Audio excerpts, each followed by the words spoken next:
മോഹൻലാലിൻ്റെ തുടർച്ചയായിട്ട് 10 പടങ്ങൾ ഫ്ലോപ്പായി എന്ന് വിചാരിക്കുക. എല്ലാവരും മോഹൻലാലിനെ കുറ്റം പറയും, മോഹൻലാൽ അങ്ങനെ ആയിപ്പോയി ഇങ്ങനെ ആയിപ്പോയി എന്നൊക്കെ പറഞ്ഞ് ഒരു തരത്തിൽ ഇദ്ദേഹത്തിനെ കൊണ്ട് വയ്യ, പറ്റുന്നില്ല. മോശമാണ്, വളരെ മോശം. ഞാൻ ഉറങ്ങിപ്പോയാണ്, വേറെ പണിക്ക് പോകുന്ന നല്ലത്. എന്റെ പൊന്നു ബ്രോ, ലാലേട്ടൻ പൊളിച്ചടുക്കി എന്ന് പറയാൻ കൊതിയാണ്, സത്യം പറയാൻ കൊതിയാണ്. മമ്മൂട്ടി പല വേഷങ്ങളിൽ വന്ന് കൊട്ടിയാടും. RDXലെയും മഞ്ഞുമലിലെയും പിള്ളേർ വന്ന് ബോക്സ് ഓഫീസിനെ തൂക്കിയടിക്കുന്നു. രംഗണ്ണനും മാർക്കോയും മലയാള സിനിമയുടെ അതിരുകളെ തന്നെ മാറ്റിവരച്ചു. പക്ഷേ ആ ചോദ്യം അവിടെ ബാക്കിയാണ്, മലയാളത്തിന്റെ മോഹൻലാൽ എവിടെയാണ്?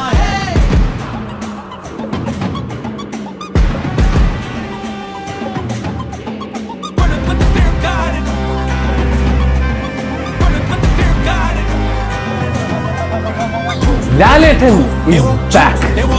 Out and out Mohanlal show. ഒറ്റ പടം മതി.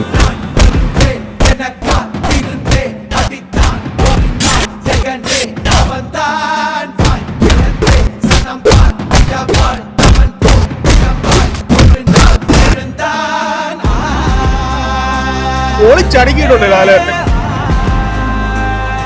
This is pure Lalettan cinema. ഇങ്ങനെയുള്ള പടമാണ് മോഹൻലാലിനെ പോലെ നടന്ന തലമുറകളെ നായയിൽ നിന്ന് ഇങ്ങോട്ട് സിനിമയാണ് കണ്ടത്.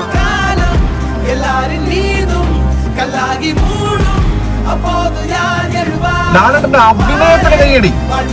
മോഹൻലാൽ തുടരും, അല്ല മലയാളത്തിന്റെ സ്വന്തം മോഹൻലാൽ തുടർന്നുകൊണ്ടേയിരിക്കും.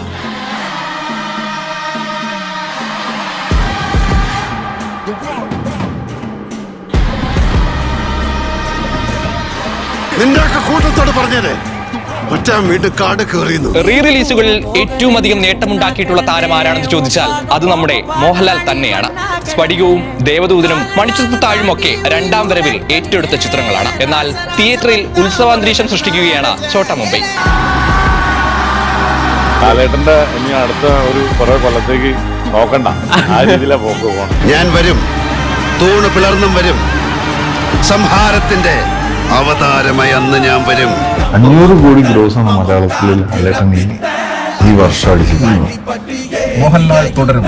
ഇത് മോളിവുഡ് അല്ല, മോഹൻലാൽ വുഡാണെന്ന ആരാധകരുടെ അഹങ്കാരത്തിന് വിശ്വാസത്തിന് മേലാണ് രാജാവ് തന്നെ ചെങ്കോല് കുത്തി നിർത്തിയിരിക്കുന്നത്.